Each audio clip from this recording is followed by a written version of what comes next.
Hello, everyone. Thanks for attending today's seminar. Before I get to introducing our speaker today, if you had a chance to check into the QR code, please do so for undergraduate fellows. Wow, this is a really packed house today. Thank you all for coming today. So today we have the pleasure of having Professor Jennifer Mitzen, who is a political science professor at the Ohio State University with research and teaching interests in international relations theory, ontological security, global governance, and international history. And she is the author of Power in Concert, the 19th Century Origins of Global Governance, and related articles that came out in the American Political Science Review and Security Studies on issues related to public talk and diplomacy and how they enable states to create collective form of agency to deal with global problems. She is also a scholar, or perhaps I should restate her bio as the leading scholar of ontological security and world politics. One of many. One of many. An approach to studying how governments come to understand their needs for national security that foregrounds anxiety, emotional attachment, identity, as opposed to focusing purely on material capabilities like tanks, ships. And since the original piece that came out in the European Journal of International Relations, Professor Mitzen has gone on to publish many pieces, including, for example, a piece on international summit diplomacy and international organization with Min Sung Koo, political psychology, and a few edited volumes. What she'll be talking to us about today is her ongoing research on unthinkability. And so without me butchering the idea, I'll turn it over to Professor Mitzen. And over to you. Thank you for joining us. Thank you. Thanks so much. Thanks everyone for coming out on Halloween. I really appreciate it. It's so wonderful to see all you guys here. I want to thank Mike first for inviting me. I was really delighted to get the invitation last spring and responded like within minutes to Alex's note. And I also want to thank Sebastian, who's over there somewhere. A while back, I told Sebastian that I was paralyzed between two half-written book proposals. And he said, give them both to me. I'm the book whisperer. I'll tell you which book to write. And he suggested this one. He said, this would be a great book. So I think he's right. And I'm having a lot of fun with the project. It's still unfinished. So the paper that I shared is called Unthinkable Genocide, and it's part of a chapter of a book called Unthinkabilities in World Politics. That's the working title. Unthinkable is a word that people use, but it's also a social phenomenon. Some ideas at some points in time are not thinkable, or they're not thought. And my hunch is that unthinkability plays a role in the production of social order and in the production of international order, at least the current one. The paper that I circulated gives a sense of the whole and then sets the stage for the genocide chapter. It's incomplete, and the talk I'm about to give is my first cut at fleshing it out a little bit more. So it's a trial run, which makes it a perfect time for getting feedback, and I'm really looking forward to learning from all of you all of your questions, and hopefully I'll have some answers too. So let me get started. Yeah, this summer I spent a week in Bosnia visiting Sarajevo and Visegrad and Srebrenica and Podachari, and I did a lot of talking and eavesdropping and touring. I saw pretty much every museum, all the exhibits I possibly could, and so on. Now, before telling you what I found, just to give a little bit of context, let me quickly say I'm interested in the Srebrenica genocide, which was the 11th of July, 1995. And the genocide was part of the Bosnian War, 92 to 95, which followed from the break and was part of the breakup of former Yugoslavia. In 1992, Bosnia-Herzegovina voted for independence from Yugoslavia.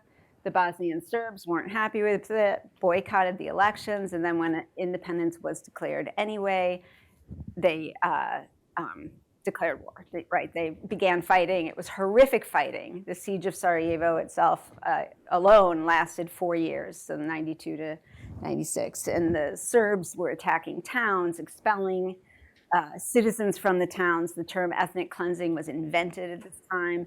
By 1995, Bosnia controlled only 3 towns, including Srebrenica, and barely. Srebrenica was a UN-protected safe haven from 93 on, and the peacekeepers there were Dutch, the Dutch Bot force. So on the 11th of July, 95, Bosnian Serbs advanced to Srebrenica, and the Dutch peacekeepers let them in. And Mladic and Krstić separated men and women and killed men and boys in the safe haven. Many fled to the forest and tried to get to Tuzla, which was a Bosnian-controlled city, and the Serb soldiers picked them off. Hundreds picked them off. So around 8,000 people were killed in Srebrenica genocide. A few months later, the Dayton Peace Accords were signed. So that's just a little thumbnail. Here's some of what I saw and learned when I was in Srebrenica. First of all, there was plenty of forensic evidence of what happened. It was exhaustive play-by-play in the memorials. Their the archives were just overloaded. There was recorded testimony. There were real-life, real-time videos of the discussions that happened between Mladic and the Dutch Bot people. There were personal objects that belonged to the refugees, the victims, and so on. So a lot of forensic evidence.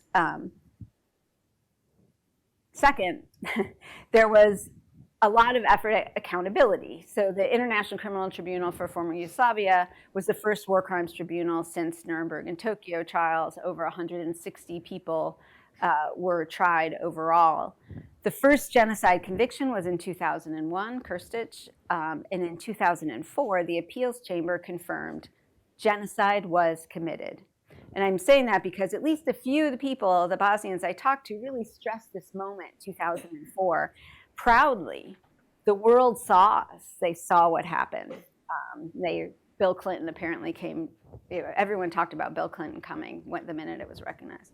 So interesting. So that's at the international level, but then there was also accountability at the state level, and I have pictures up there of the mothers of Srebrenica.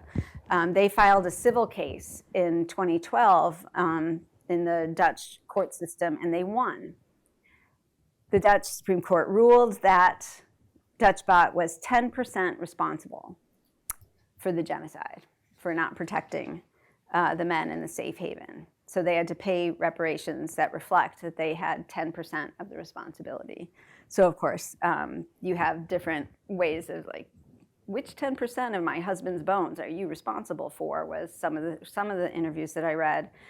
I happened to be able to talk to one of the Dutch Bot peacekeepers and his wife, and they talked about how this moment was actually a very important moment for him and the Dutch peacekeepers coming to terms with the event. His wife said, for 10 years he couldn't speak at all about what happened. He was sort of a ghost behind his eyes, and the verdict was part of his sort of, this idea of moving on, and helped him with the moving on. So there's that, accountability and some of its effects.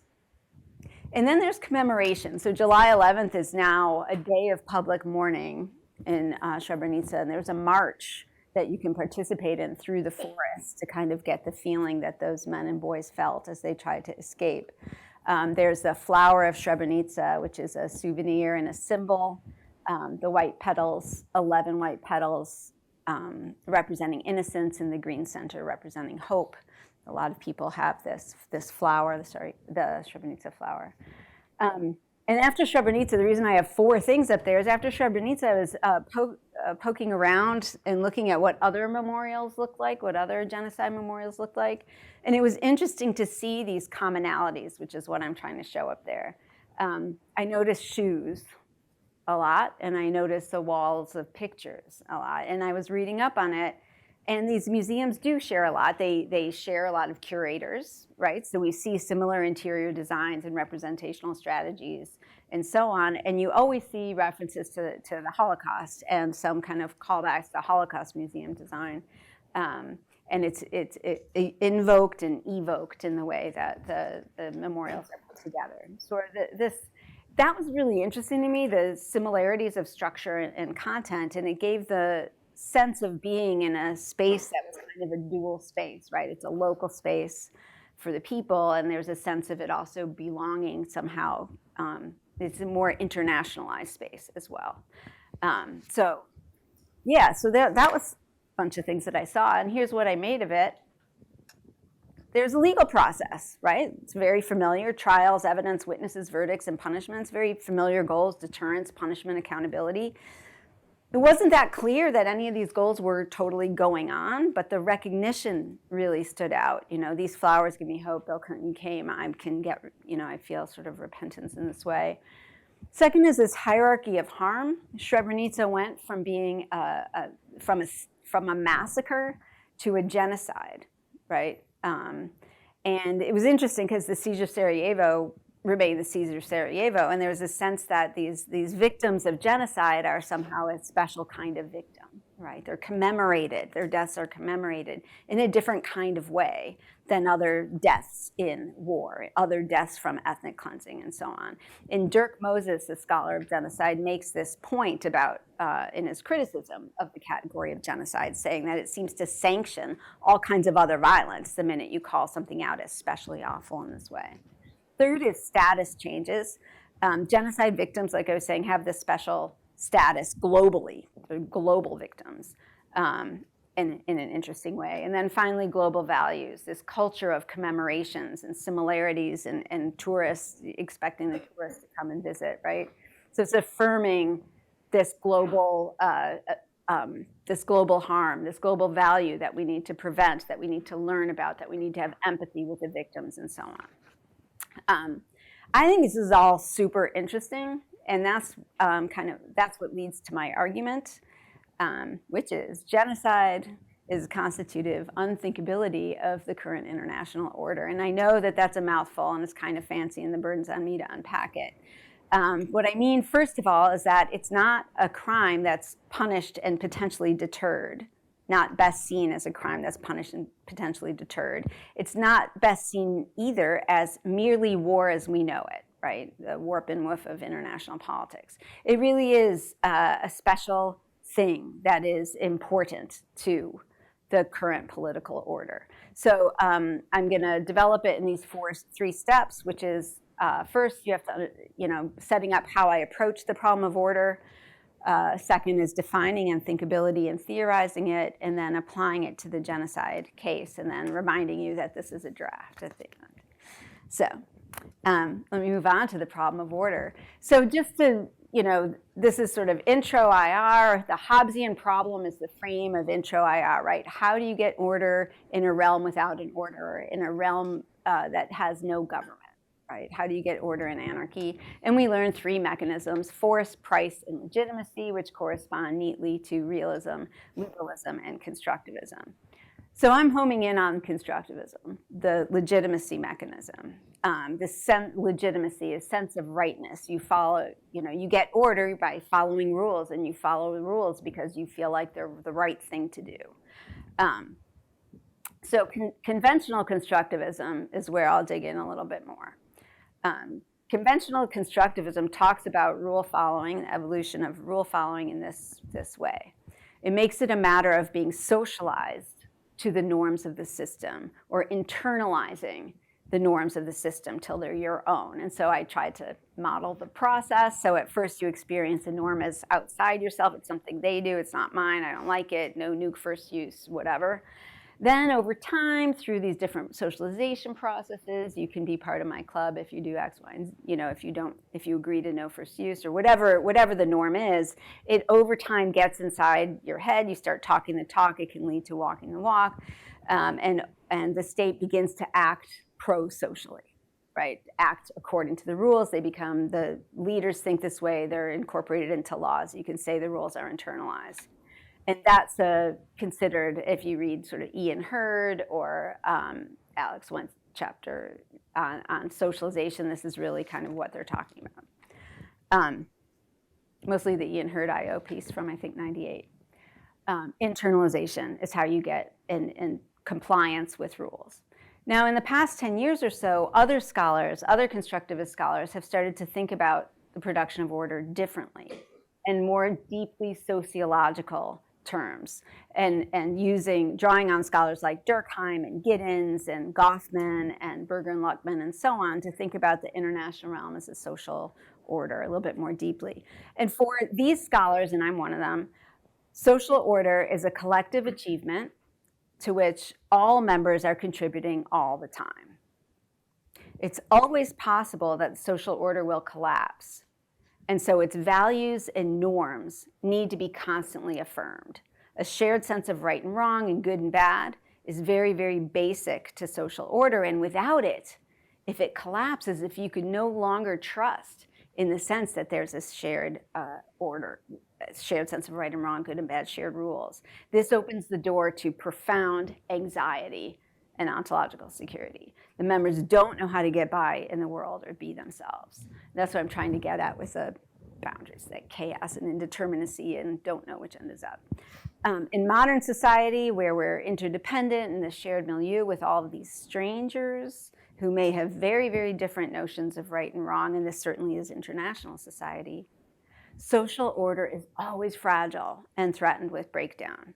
And so to counter that, societies do things to clarify what that solidarity is around, right? To clarify the boundaries of the social order.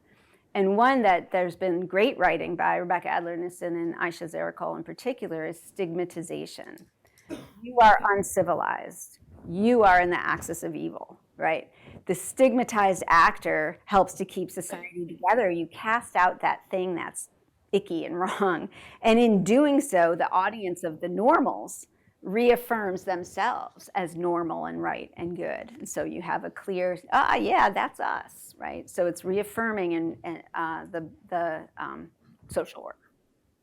And so to flesh that, just to give you a sense of who I'm relying on and talking about all this, these scholars are some of the ones that I refer to. And it begins with, or it's rooted in this sense of the international as a real objective thing, international social order as a real objective thing, not just a rhetorical flourish. It's an archivally known idea in space. It exists in people's writings as a meaningful idea they act on and see themselves in the physical context of.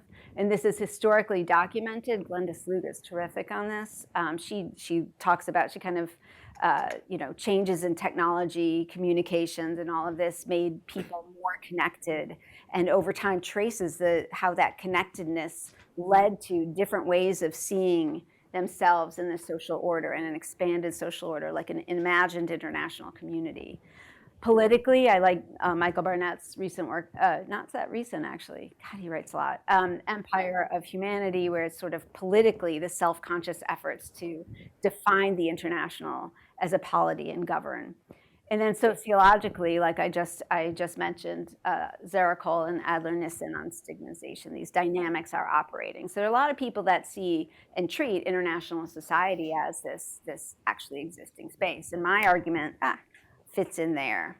So going back to that picture I had before, this is where unthinkable fits here. So by casting out some ideas and behaviors, by jointly recognizing them as unthinkable, this works analogously to stigma, but with a different logic. It works similarly in that it's clarifying and reproducing the boundaries of the shared moral order, right? So up there I'm showing genocide. So by making genocide unthinkable and perpetrators and victims and this thing happen, it's clarifying the boundaries of the international social order, moral boundaries. So now we're ready for my central question, which is, what is unthinkability and how does it produce international order? Now you can ask it in causal terms, which is what that represents, and that's where I really first found it and started thinking about it. I was struck by how much it's used in the security community's literature to refer to the model of EU unification and making peace among former rivals.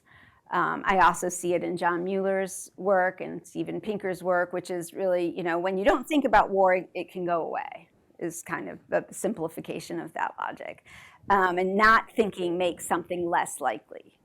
What was interesting to me is that there's a whole other school of thought that says not thinking is bad and can make violence more likely. And we think of Hannah Arendt with the banality of evil. Herman Kahn in the nuclear context says, no, we have to think about nuclear weapons, think about how they're used. That's the only way to prevent nuclear war. So you have to think about those worst harms. And that's how you best kind of police and govern. So there's different things, right? The opposite approach from the unthinkable war, low likelihood people is on this side, where it's sort of banality of evil and so on. That was really interesting to me too, right? The same phenomenon with totally different and even opposite effects. And so I decided to kind of play around with it and figure out how we could unify the thinking. And that's what led to this framework of unthinkability. So unthinkability refers to ideas that are present or not in a social order, and it has these two dimensions: whether an idea is available, is it there, is it empirically there, is it said, and whether it's acceptable, does the society approve of it, is it legitimated versus stigmatized, and so on. In developing these, I rely on this rationalist scholar, Timur Kuran. He developed social processes where ideas that are felt to be normatively wrong over time get completely flushed out of society and disappear and can't be thought anymore. So unacceptability mechanisms make the probability of thinking less and less over time. I think that's a super interesting hypothesis, but it felt way too linear and simple, so I didn't want to stop there. And then second, which I thought was really weird, he didn't think about the actual rhetorical phrase, that's unthinkable, right? Which feels pretty common. I see it in newspapers. I hear people saying it all the time. And actually, unthinkability, that's unthinkable, thinking the unthinkable, is a very specific word and phrase that comes into being at a particular time. And the Google Ngram, when does it start getting written about in books? It starts in the mid-1800s, around 1860s or so. And it spikes around the mid-20th century. There's a little bit around World War I. It spikes in the mid-20th century, roughly with the end of World War II, and then it just goes up. People start using it more and more. That's super interesting, right? It comes into use, it comes into political use at a specific time. Naming something, and that felt different than this other phenomenon of acceptability and availability. Naming something as unthinkable in a moment, right, in a particular moment, and saying it is different from a scholarly researcher scouring for whether an idea was thought and said and written about, right? There's like two different domains of something going on. So I take from Timur Kuran the two dimensions, normative and empirical, to what unthinkability is, to refer to the ideas existing, the structural stuff. Then I add process, people talking the talk of unthinkability. Now, pulling together structure and process, here's the argument again. I'll unpack it in a second. Unthinkability is a performative utterance that has effects as part of international rituals that then themselves have political effects. Sounds more fancy than it is. Let me just give a quick example. So I do, when you say I do, means you're agreeing. That's an agreement right there. I agree, I do. When you say I do in the context of a particular ritual, the wedding ritual, you come out different. You're a spouse at the end of that, right? So a performative utterance as a part of a ritual can have different kinds of effects. So performative. A performative is to do something by saying something, right? I promise is a performative in that way. When you say I promise, you're not referring to something in the world, you're making something, right? To do something by saying something. Here, what I'm saying is that saying unthinkability, that's unthinkable. Never again, so the unthinkability kinds of phrases, announce something as the absolute worst, most unacceptable, beyond the pale kind of thing, beyond reason. And that has effects. It kind of shuts down conversation, and it's almost offensive to engage in the conversation after that is, after something's unthinkable. And so like a real pedestrian example would be, the mom who says, what do you mean my son ditched school? That's unthinkable that my son would ditch school, right? So this pearl clutching of is sort of like, you know, creating this wall of like, you can't talk about this, right? So it kind of puts it beyond the pale. That's a very simplistic and quotidian way that people use it. And I say that one to make it feel familiar, but then also to say that, you know, this performative effect might happen in little ways, in little conversations.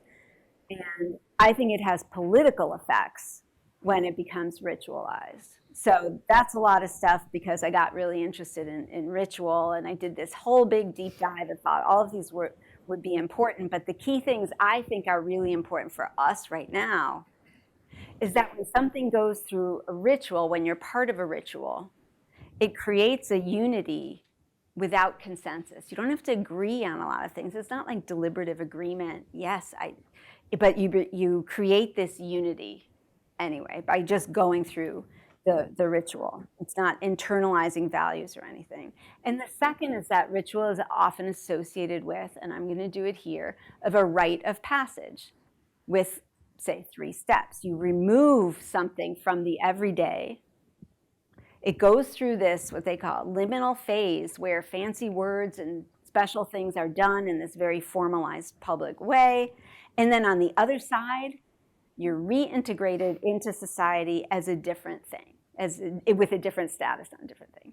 So that, again, think about the wedding ceremony. I said you go in as just this human person in a relationship.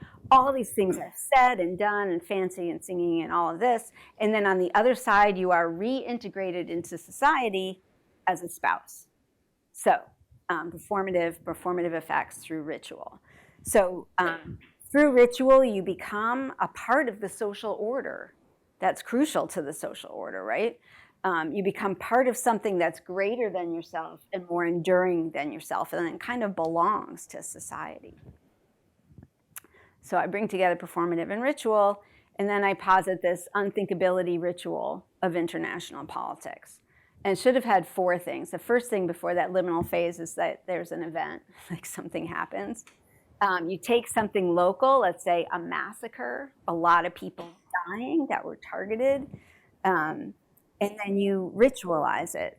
And I'm going to do this more, and this is my hypothesis at this point. I can't really pull it out. The United Nations discussions, international courts, media, reporting and discourse by INGOs and so on, is the liminal phase. It's still an event, but it's going through this possible reconstruction. It might be becoming something else, right? And then at the end of that, what is produced is this public thing, right? This, this thing that belongs to the society, that is part of something greater and more enduring than what it was before, right? So what's produced in this particular case, when massacre becomes genocide, what's produced is, I propose, a lopsided binary with this most horrible of horrible things that's not merely wrong, but beyond the pale and not subject, and therefore not subject to debate, creating this, where everything else then becomes okay. This re-announces and reaffirms the moral order, right? It bolsters the solidarity of the moral order. It then casts participants in that drama into roles that are recognized by the community and that mark the event as a global event. And in fancier words, they hail a we that's on the side of the right, the correct, and do that by making sure it's known, the victims, the evil perpetrators, and the horrified moral bystanders is the audience of the normals, right? Okay, so there we are with the unthinkability. That's the theory. Let's go back to genocide. Now I want to read genocide through what I have so far of the theory. Genocide is baptized, is born, maybe not mass targeted killings have been going on for centuries and centuries. Genocide is born and baptized as an idea in 1948 with the Genocide Convention. And the author of that convention, Raphael Lemkin, coined it to refer to the Nazi killings of Jews and other populations. And he did so meaning to evoke the personal and collective trauma of the killing or death of whole cultures and peoples.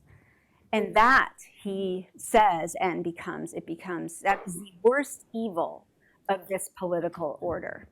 And I want to point that out, the worst evil in this political order, the mid-century, political order. And I want to point it out that it points to a social ontology, what the social world is made of, that he's building from, right? This concept is tapping in to the idea that the world is constituted, is made up of groups, that we are group animals, kind of like realist political thought, right? Communitarian rather than cosmopolitan, right? We are group animals. We are parts of groups. We cannot be humans without membership in these groups. We know ourselves as human by being in these groups. And so, therefore, the destruction of a human group is world destroying. It is not possible to be human without this kind of group life. So you're not destroying just lives, but you're destroying the potential for life, right, through genocide. That's what this idea is tapping into. So the genocidaire is world destroying, right? So that sense of world destroyingness that it taps into, that concept, that idea is tapping into, is how genocide butts up against the border of the social world in the way that I pointed to on that earlier slide with the circle. So to witness genocide, to be victim, bystander, or whatever, or to participate in it, is to be confronted with something that is not morally apprehensible and has to be outside the order in order to remain feeling like you're in a human-filled moral order. So in this sense, genocide is so deeply unacceptable that knowledge of it is unavailable, right? You can document it, you get the forensics and so on, but they don't quite add up to, they don't quite capture that phenomenon. It's beyond words, it's beyond law. So that's the unthinkability of genocide.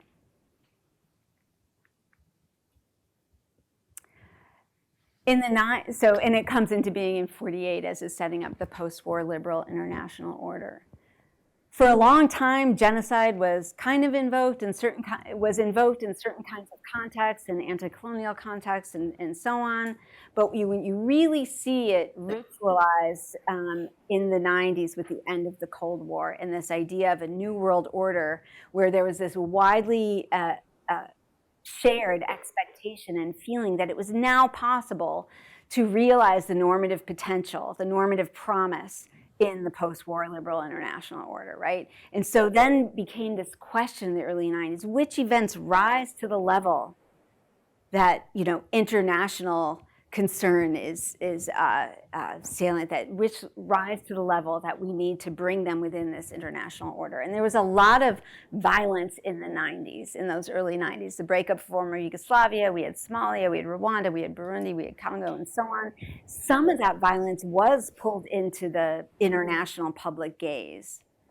Not all of it. And not all of it that was discussed and potentially labeled as genocide stuck and became considered globally as a genocide, right?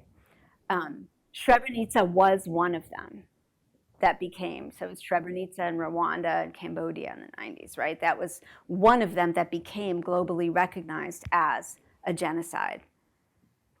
And so I want to unpack that process, and that process will be one that's through international courts and through the International Security Council discussions, and also looking at media and INGO things that were said in the public domain, right? And I want to think about how we can run that through as a ritual in a way that I had talked about it before. So now you're butting up against where my research stands right now. So I want to, I'm going to look at these sites, and I'm going to look more closely at trial as ritual within media and UN discussions and all of that. I want to look at the repetition of phrases linked to Srebrenica. How often is never again? How often is unthinkable? How often is Holocaust invoked as a sort of exemplar of good and evil and linked to that event? And that kind of repetition, that ritualized repetition of those phrases will be a kind of indicator, I think, for me. And I want to see how the Srebrenica is produced as an international object, a global genocide.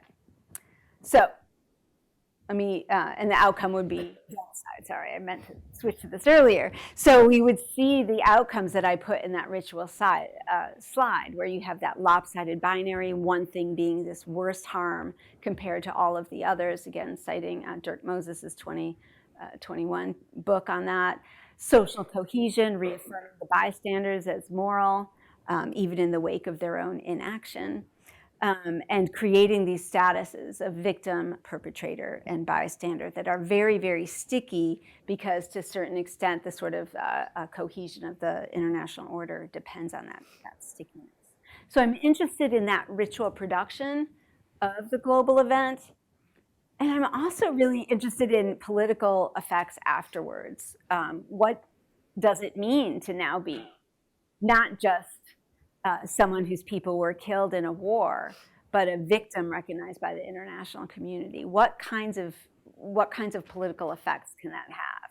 And going back to my own,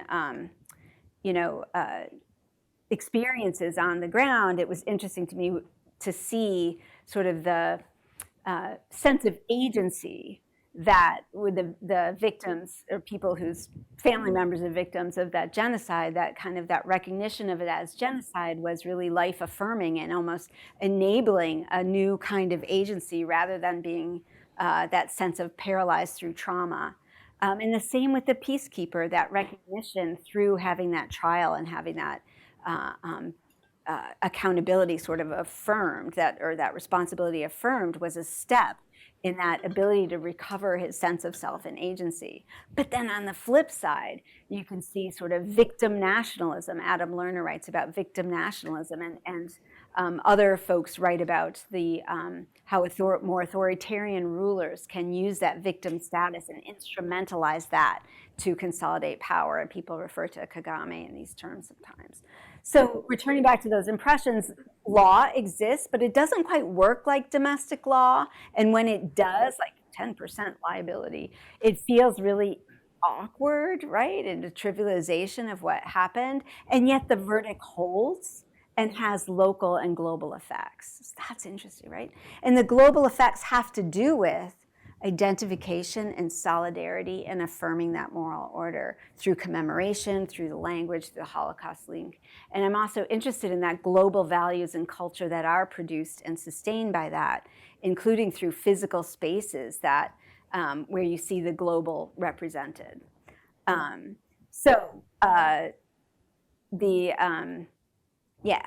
Those status changes, because they're so important for the global order, they can have sustained effects and political effects.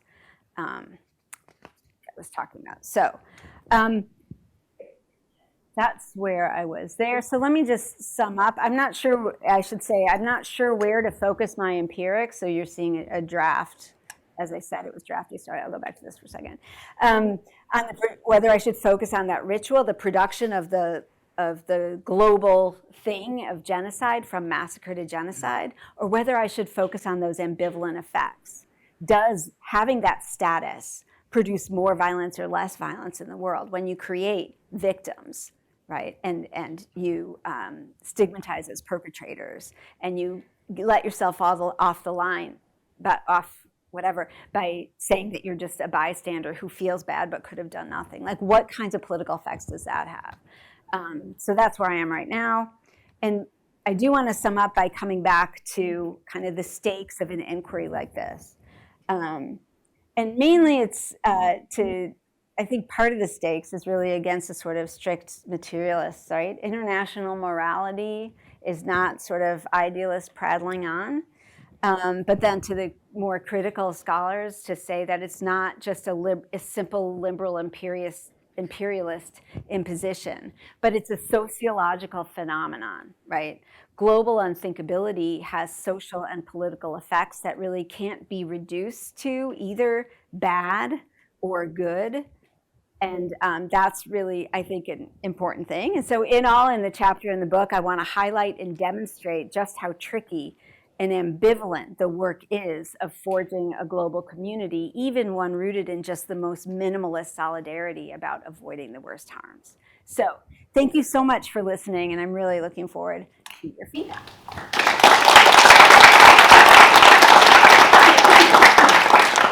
Okay. I see Mike already has, Professor Dash already has his hands up. Don't let Professor Dash hug all the fun. So I want to encourage, I see Kevin. Ouch. Okay, we'll go to Kevin first, and then we'll go to Mike.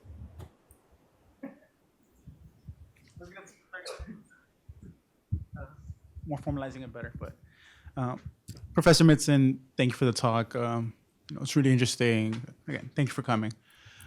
So I don't know. I know you asked at the end. You're like, should you focus on the empirics regarding the production of, these unthinkabilities or the effects? And I would say do both, but obviously It's only one chapter. Yeah, it's only one chapter. But on the production side, so what comes to mind when I'm hearing this talk is the 1951 petition to the United Nations by Black Americans. It's called the We Charge Genocide, and it's essentially, W.E.B. Du Bois's charge that the United States has killed, lynched 10,000 Black Americans since the Civil War, and there's also other atrocities, and if you follow that definition of genocide, this counts. And yet they don't receive a hearing at the United Nations. The United States is clearly not going to allow this to fly, and they're not going to they're going to just stop conversation. And so I wonder, how does that fit into this idea of, the ritualization of genocide? Like, it to me, at least in that sense, because it's the United States that's being charged with this, like they are able to stop the conversation from even happening. So that way, if it's coming from inside the United Nations Security Council, like they can just choose not to have it on the table. And so I wonder how that fits into these broader questions that you're considering, where it's like, because the United States is such a powerful actor, they can stop the ritual from taking place in the first place. Mm-hmm. Thank you for that question. I have a couple things to say about the We Charge Genocide, because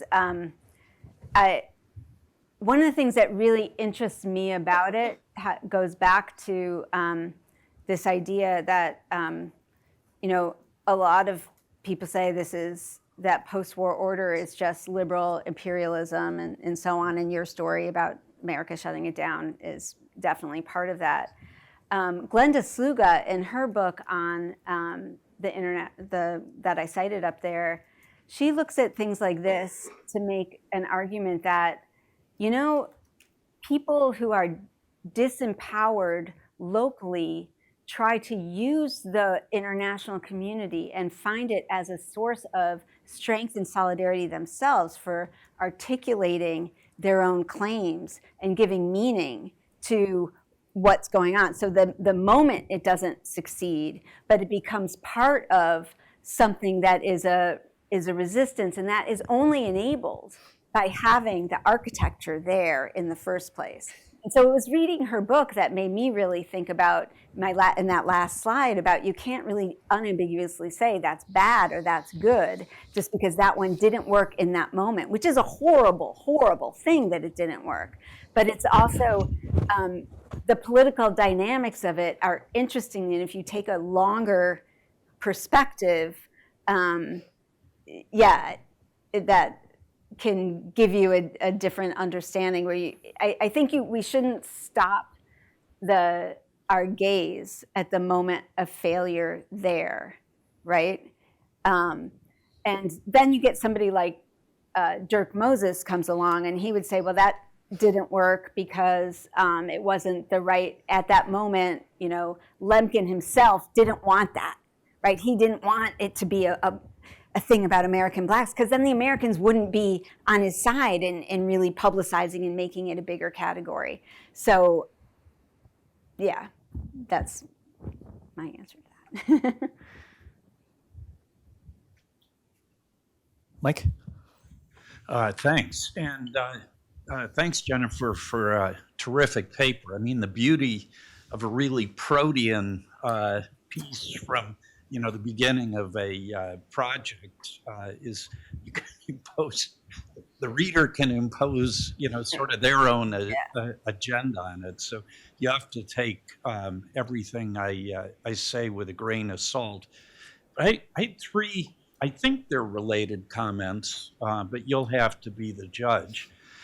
You mentioned a couple of times in the paper, but didn't develop, and then mentioned again in your talk the really intriguing notion that unthinkability, which in all the cases that you talked about was all about avoiding violent conflict, could lead to it. And that, of course, really resonated in particular in the context of the events of the past couple of weeks in Israel and Gaza. I mean, the whole thing is, I think not only being framed in the rhetoric of the Holocaust from the American and the Israeli side, but I think for a lot of people, it's in the realm of unthinkability in the way you're talking about it. And I have to say, I'm really scared by that because I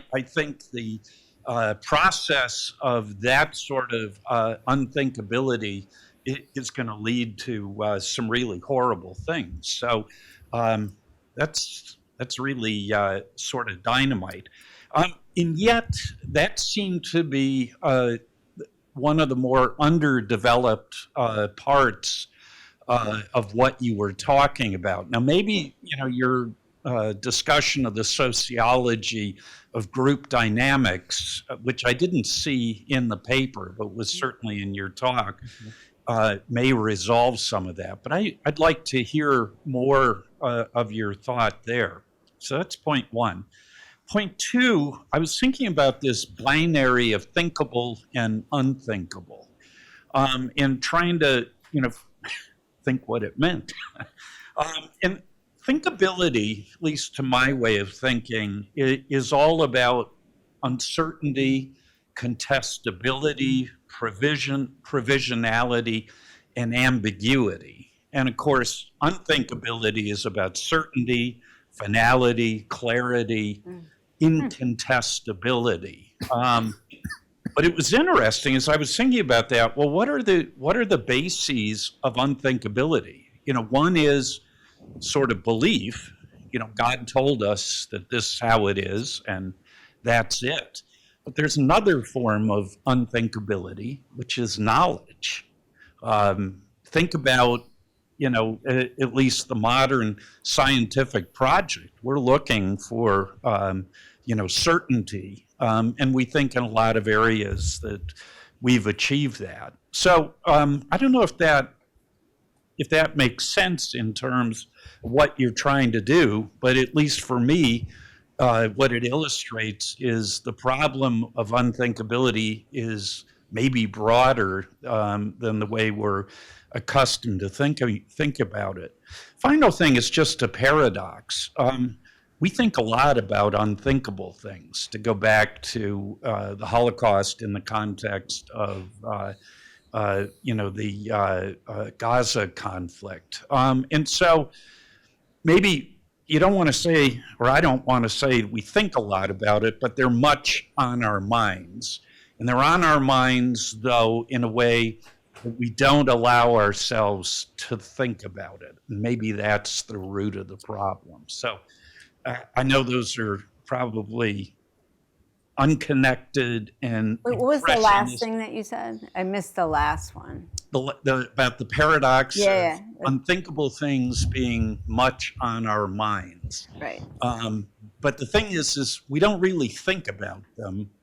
They're on our minds, but we prohibit ourselves from thinking about them in the sense of, embracing uncertainty or contestability or provisionality or ambiguity. And it's precisely our inability to do that makes them so problematic, in my opinion, to go back to trying to get you to develop that connection between unthinkability and conflict or bad things. Great. Wow, that's a lot. And I have to start by saying, like, I don't know if this is a safe space to talk about Gaza. Is that okay? It's so hard. Yeah. It's hard to wade into this territory, even though it's a really important territory to be trying to wade into. And I, there's a couple different things. I mean, one is the motivated bias of not seeing what Hamas was up to, so that you could talk about it in those kind of psychological terms.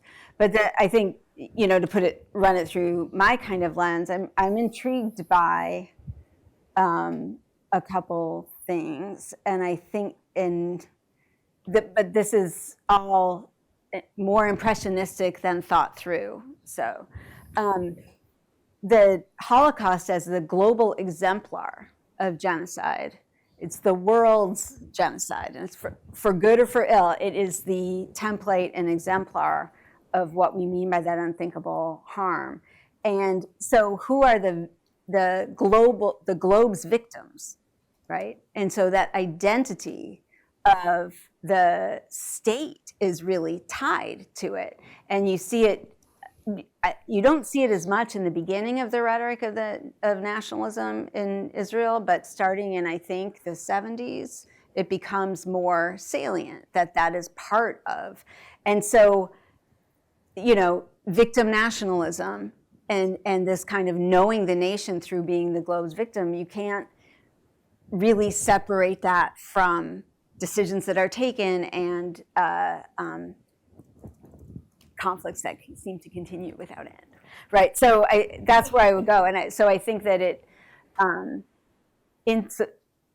that status of that global status is really producing conflict, right? It's producing permission for authoritarianism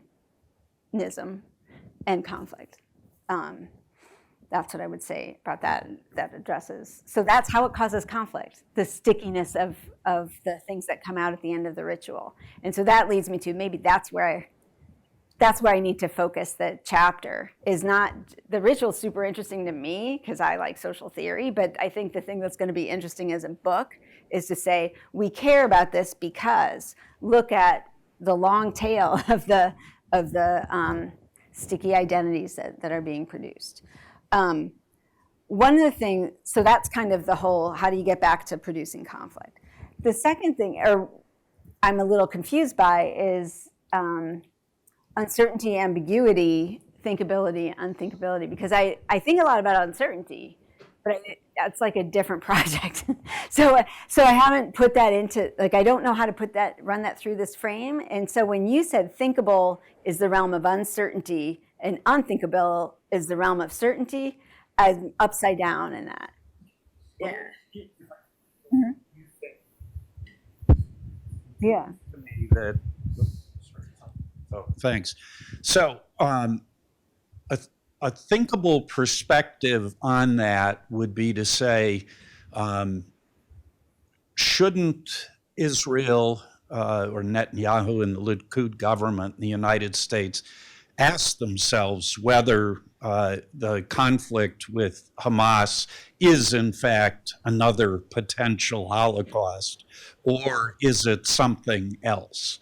But given the argument you were making about unthinkability, and the argument that many people make about the understandable depth of the Holocaust in terms of Israeli national identity and in terms of how the international community thinks about Holocaust, in a way it's very hard to do that because even the process of asking that question in a way takes you away from the moral certainty, the unthinkability of the of the Holocaust as a framing reference. And so I think that's what I was trying to suggest. So to try to actually compare it to it takes it out of the realm of the unthinkable. Is that kind of what you're saying?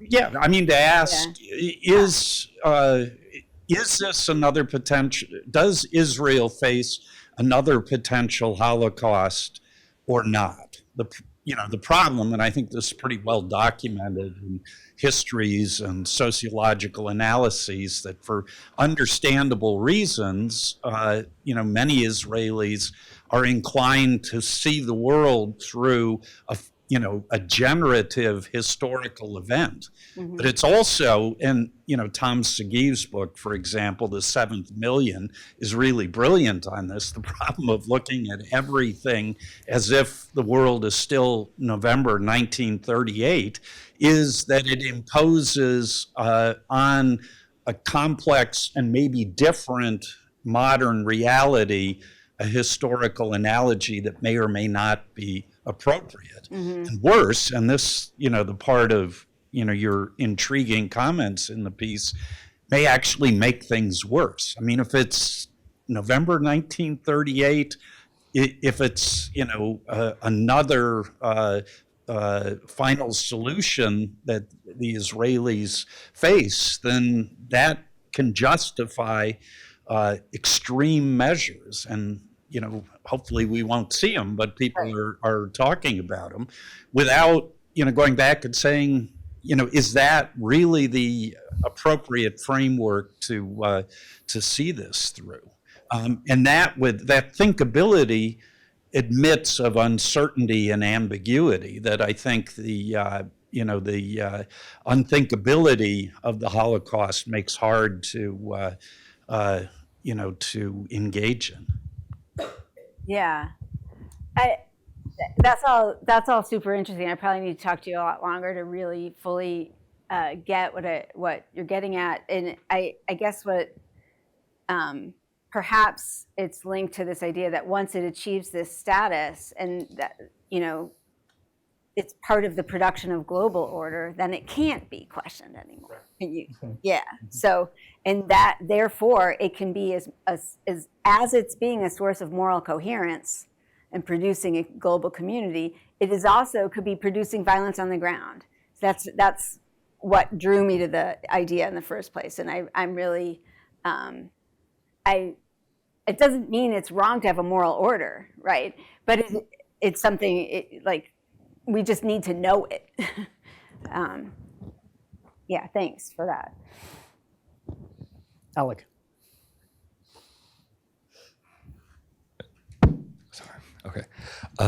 Thank you for the talk. I have two questions, potentially interrelated. So the first is, in the paper that you circulated before, it seems that the ritual of unthinkability is, one of its main effects is to reaffirm the sort of existence of a moral community. And most of the examples that you provide are, you liken it to securitization, where you're saying, you're trying to liken something to the Holocaust. But is there room for innovation in this part? Can something else become unthinkable? Or are these things set in stone? And the second one, sort of related to that, is what is the role of power, material power, in the ritual of unthinkability? And this relates to Kevin's point, how much do the material interest of the powerful actors in these stories play a role in this? Because when I think of some of the things that you give here, when you talk about unthinkable war, you're mostly referencing war within Europe. And I mean, to me, that becomes unthinkable because it's not in U.S. interest for there to be war in Europe after World War II. So I would love some clarification on that. Great, thank you so much. So that first question, is it set in stone? actually going back to Kevin's thing too about I don't want to think of it that way, and that's why I want to look at the dynamics. So it can produce more violence, but it's complicated, right? So and that the global moral community is constantly being reaffirmed and redrawn, and it's not static. It's dynamically produced, so there can be innovation, there can be experimentation, and so on. And so I think the categories can shift over time, right? It's the process of being in it. Just like if you look at wedding rituals over time, or you look at liturgies of different religious orders over time. They're ritualized, and it's still a recognizable ritual, but it also can change. It can go from Latin to English, right? Like you can, and yet it's ritual and it's recognized, but there's innovation and there's change. So that's what I want to get at, and that contrasts to Dirk Moses. Obviously, you can tell what I just read, my most recent reading, Dirk Moses' book on genocide, which is that his argument is that it was like original sin of genocide, like it was made and it was flawed at the creation, and it's this terrible category that's really hiding some of the really worst security threats to civilians in the world. And I think he's wrong to say that it just, once it's there, it's hard and set in stone. I do think there's room for change. The second one, what's the role of power? Well, I mean, the liberal order is an order of the powerful, by the powerful, for the powerful. And that's why I think it's interesting to see things like whether the, we call genocide, right? Or to see something like the victim feeling on the ground, feeling empowered by having that global status. So like that actually even some of the weak and disempowered in the global order can use its resources. So I like to think about that. Your last point about unthinkable war between Europe was because the US wanted it. I mean, one of the things that's interesting to me is that the formula for making war unthinkable, sort of functional cooperation, spillover, in a way, and I haven't gotten very far in thinking about this. This is the last chapter that I may never write, is that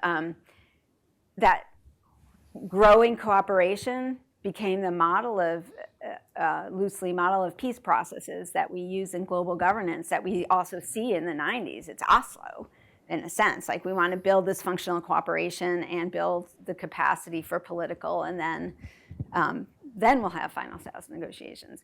And so I don't know that I would reduce it that way, because again, I think it's just a bit more, it's just not reducible to the distribution of material power, I think. Thank you.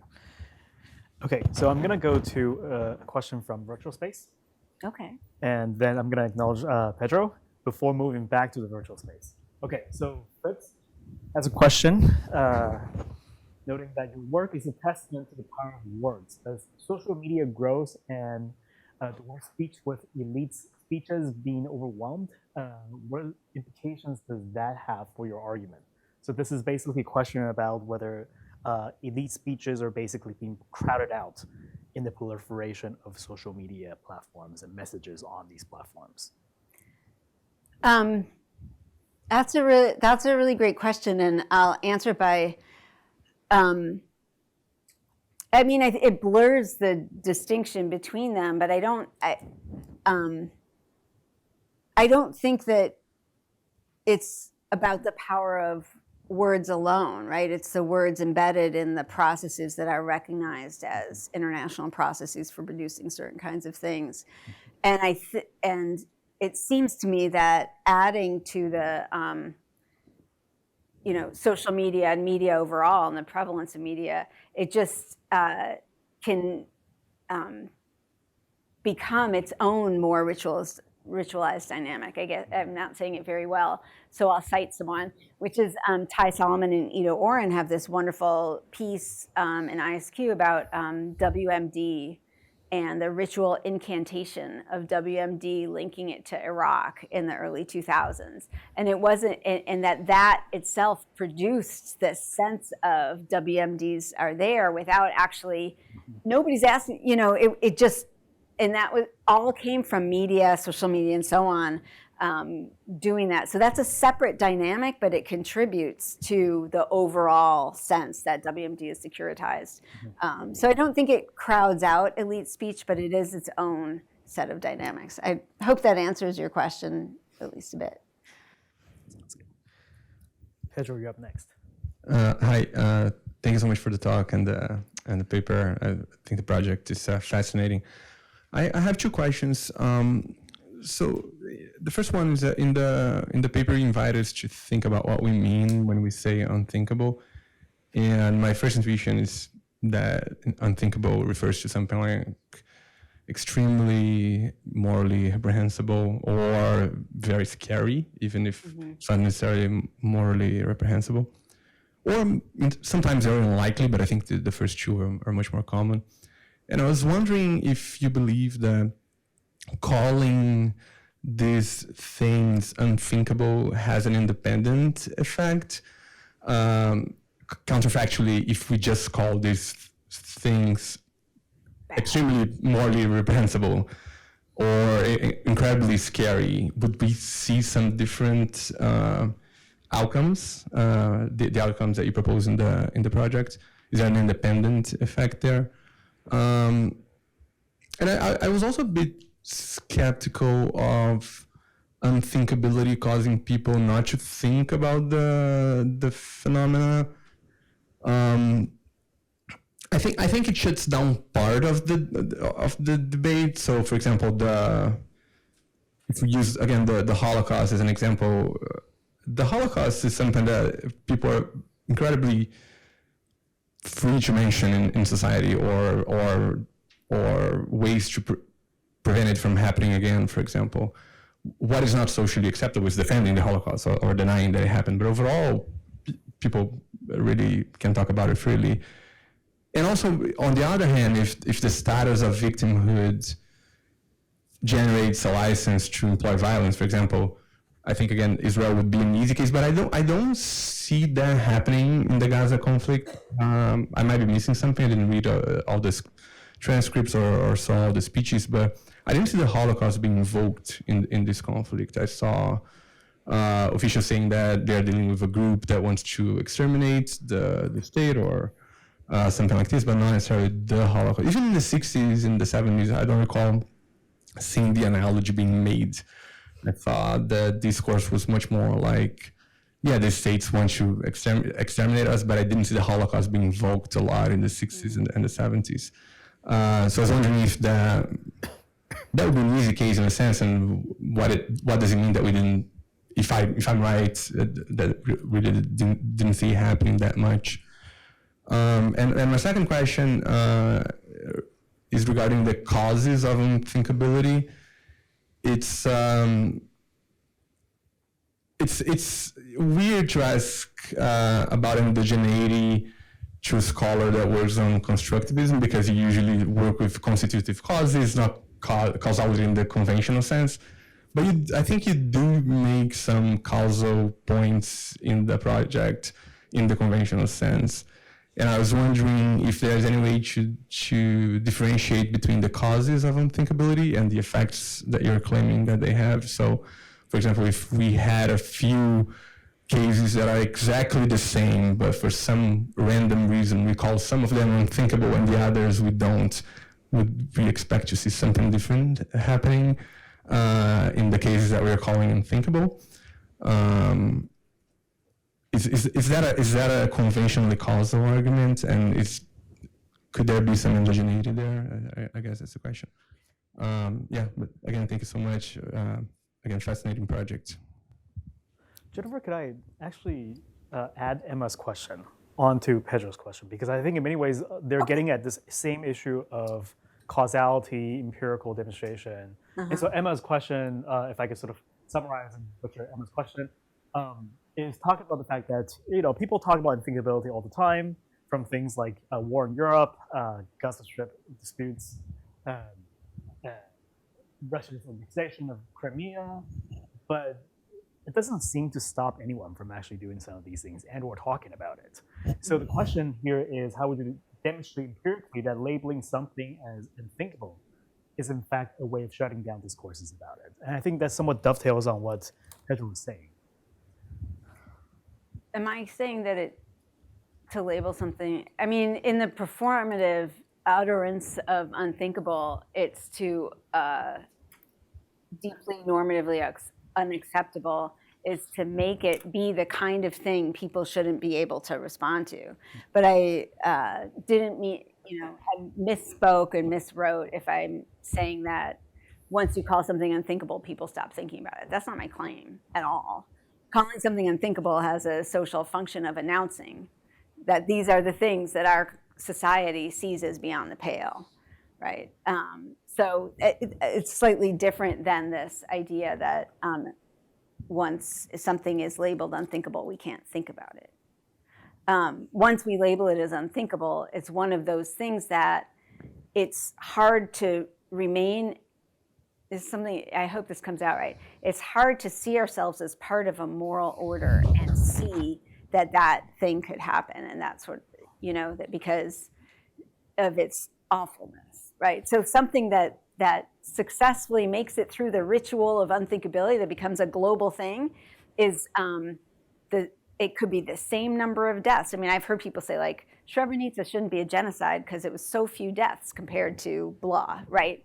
But going through that makes it something different. And so you'll see different effects of something that's baptized or, the global object of the unthinkable genocide versus the mere ethnic cleansing, right? Some deaths are commemorated, some are not. Some victims have special status, some don't. So that's where I would see causal effects. So in my response to Mike's point earlier, saying that if there's an identity of victim that's granted victim status in the international community, that can certainly have causal effects, right? Like because it can be instrumentalized and it's empowering and so on. So yeah, there's causal effects, but they come from this sociological space, right? And so then, does it cause not? It doesn't cause not to think. Oh, I think your other question was about something about the Holocaust, because I have notes to myself here that says, actually genocide itself more recently has been a bit demoted in this, like among the atrocities, crimes people. So it's one of the many horrible atrocities in the atrocities regime. So you have genocide and crimes against humanity and war crimes. And I was just reading a book by a lawyer whose name escapes me, but so you can run it through the legal system and the forensics and so on, and so you can punish it, right? It is one of these punishable things, but they come back to, there's this ineffable thing about genocide that gives it this specialness. They say, no, that's merely a crime against humanity. Merely a crime against humanity? What in the world? So it's still, even though it can look the same, there is that thing. And that's what I'm trying to get at. Okay, I'm going to put myself on the list and use my right as moderator. Okay, so thanks for wonderful talk. I was also interested about about the, if you see a distinction between calling the thing unthinkable or just extremely bad, if you think there will be a difference there. Well, I want to, it's not whether you or I call it unthinkable. I think unthinkability has that political power when it's ritualized and part of a political process, right? So yeah, is it merely, the siege of Sarajevo is merely horrifying and horrible. And what happened at Srebrenica is genocide, which represents the unthinkable of the international order. Okay. All right. So my question has to do with whether you think there's actually another function or political effect, as you call it, of uttering unthinkability as a speech act. And so here I'm thinking about this phrase as a self-healing narrative for the victims. And so in your talk, you're largely focused on shutting down conversation, setting up a moral order, and separating we and they. But I think as victims, when we run into a really traumatic episode, sometimes we'll be asking ourselves, is there something else that I could have done differently to prevent the outcome from happening? Or did we just miss something that was very obvious and that was going to come, and we just completely blew it? And I think when you frame something as unthinkable, it implies that no, there's probably not much you could have done differently to change the outcome from going a different way, because it was so unforeseen, so unlikely to happen, so morally reprehensible that it shouldn't have happened. And I think that in of itself has a healing property in the sense that it helps the victims, or those who are adjacent to the victims, make sense of a really traumatic episode. And I think this is somewhat related, but not quite the same, to your point during the talk about social cohesion. Earlier, you were talking about this from the perspective of the bystanders, who were trying to say, well, this was unthinkable, so it was sort of a way to get rid of responsibility. There, you're also attributing this traumatic situation to situational uncontrollables. But here I'm talking about the victims and how they're trying to make sense of the horror and all the traumatic episode that they endured. And I think this is somewhat relevant to the empirical example that you opened with by talking about some of the ways in which victims move on from the traumatic experience. So I just wanted to hear your thoughts on how that fits into your theorization of unthinkability. Thanks. I am really interested in that. It was surprising to me, talking to both the peacekeeper and the families of victims, how, because I was like, what changed when it became recognized? And it was everything changed, right? And that was just surprising. What do we think of when we think of victims? We think passive, innocence, we need to go rescue and all of that. And so it's a really interesting phenomenon to see that instead, again, these are anecdotes, not data, but it's it was compelling to me in the sense that makes me want to look further. So I agree with you. I think that has to be part of the story, that sense of healing and that sense of comfort of knowing this was so bad I couldn't have done anything about it. And I think that applies both to the victim and to the perpetrator, right? Or the complicit people, the 10% complicity thing. So yeah, exactly. I think that fits nicely. Thanks. Dan. Hello. Hey. There's a little teaser in here about how a particular mechanism might make other forms of violence more thinkable or more possible. The thing that occurs to me is maybe unthinkability could be a war aim. And I'm thinking of Thomas Friedman's column about Israel responding, saying Israel feels it's in a crazy neighborhood and has to out-crazy the crazies. And in some sense, out-crazying the crazies sound a lot like doing something really bad and really mean to the Palestinians to out-crazy them, and it therefore would have to be somewhat unthinkable. So they can't admit it privately. They might actually like taking out residential neighborhoods or destroying mosques or whatever the heck they're doing, because that's their motive, is to do something unthinkable. And you can think of, is this ringing any bells in terms of empirical support? Am I being unthinkable? Well, it's this sort of saying it too many times. It always is this like semantic satiation thing. Like, what are we talking about? I guess I would wonder, is that, doing something that's wrong, right? Doing something that violates the laws of war. And are you saying that you do something that violates the laws of war because you see, like, I'm not really sure I can link it. Right, but I think that's operating on a different plane. I think I would, if I were to run that through the, where I would see this fitting in, it would be that there's something about the that victim status and the victim identity aspect of the identity that translates to a motivated bias in how you're defining your own actions. Like that. So that's how I would read it through. We might be saying the same thing, but that's how I would read it through my lens. Yeah, it's possible. Also, Palestinian saying so the bar is something even worse. So it's all of those. And that's so quick. See, because you want to create something. That's not necessarily following. Acknowledge that. That's not necessarily making the fight anyway. Yeah, I mean, I see what you're saying. I feel like that is a hypothesis that doesn't. I mean, I don't see the unthinkability dynamic specifically in that. I see but I see the logic of what you're saying. Like, I don't think you put it this way. I don't think you need my stuff to say that, to see that, right?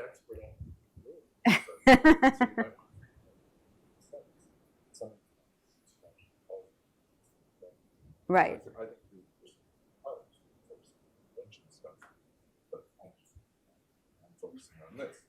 No, I think, yeah.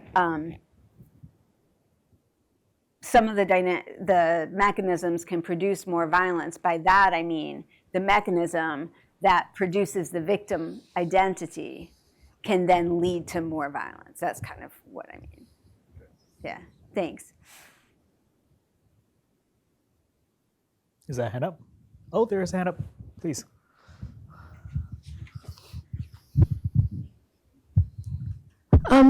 Sorry.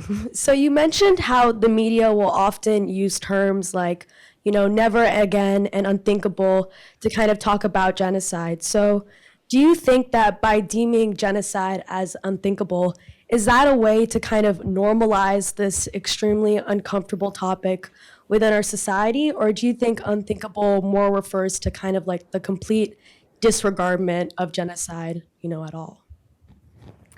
What was the first one?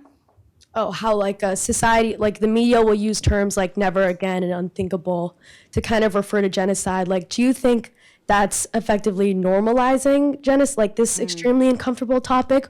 Or do you think unthinkable refers to more kind of disregarding the topic completely? That's really an interesting question. I think the repetition of it and seeing it all the time, I think it's meant to hold in mind that unthinkability, that it's the worst possible harm. Like, see what's going on here is the worst possible thing that can be done in our global society. And so I think that kind of incantation of it, this is happening, this is our moral order is being kind of called into question. So it's like I'm agreeing, it's said a lot, and you're saying, is that a normalization of genocide? I don't think so. I think it's like an incantation meant to stir up that feeling of, oh my God, we're courting disaster. We're courting world destruction. So I'm running it through the ritual lens. Does that make sense? Yeah. Yeah. Kevin, is that two finger? Yeah, it's just Okay. Yeah, and I mean, I think that's useful in thinking through in terms of the ritual framework, where at least if you call any sort of mass violence genocide, you can easily get it shunned out, where you're like, no, that's not genocide. Like, we only reserve that label for this type of thing, and so it also works in that sort of productive way, where it's like, people might try to normalize it and say this is genocide and try to claim whatever benefits that come with having that label, but the ritual also helps protect itself to keep itself so sustaining, where it's like it just doesn't apply to everything. Yeah, I mean, I think that that it's used a lot strategically, right? Like we're going to call this genocide so we get that international attention and we are, and we get the moral high ground. I think it's used a lot. It doesn't always stick. And so it's the sticking I'm interested in that I'm linking to ritualization. So it's a hypothesis. Okay. Hi there. Two things. I think maybe the term unthinkable is actually a pretty cheap coin. I did a search of the presidential recordings website, and I see one president use the term all the time. Any guesses? It was Lyndon Johnson. It was not about nuclear war, it was about politics.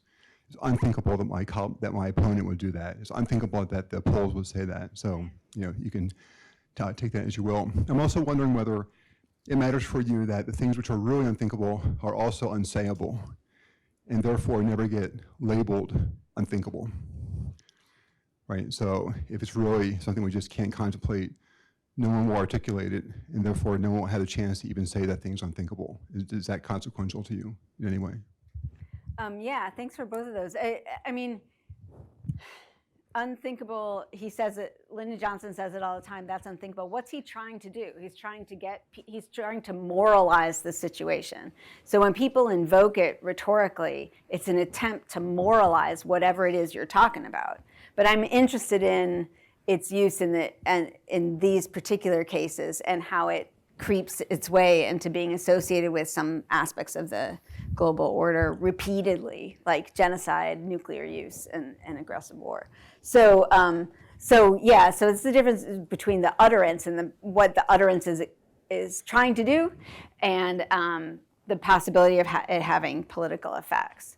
And it's similar to securitization. I don't know if people follow securitization studies, but you can say, I think that we have to have a war on drugs, and you can all mean it in the same way, but it's only going to stick under certain conditions. So that would be what I would say about people using the word all the time. On the second one, the truly unthinkable is unsayable. One thing that's interesting to me, I can't remember if I put this part in the paper I circulated or not, but when I was looking on the Google Ngram at when, like the clusters of its use and looking at the different kinds of books, the first time it really comes into a lot of use is these debates over Spencer's books on metaphysics and so on. And so it's actually tapping into that. It's tapping into the unthinkable, this beyond the human ken, right? But then it's also then begins its political use shortly thereafter, which is this moralization. So that's what I was trying to put together. Okay, so we have a norm at NDISC about ending on time, and it's unthinkable that I break that norm. So Kat, do you want to? Okay, we'll do this at dinner. All right, so sounds good. So please join me in thanking Professor Mitzen for a wonderful talk.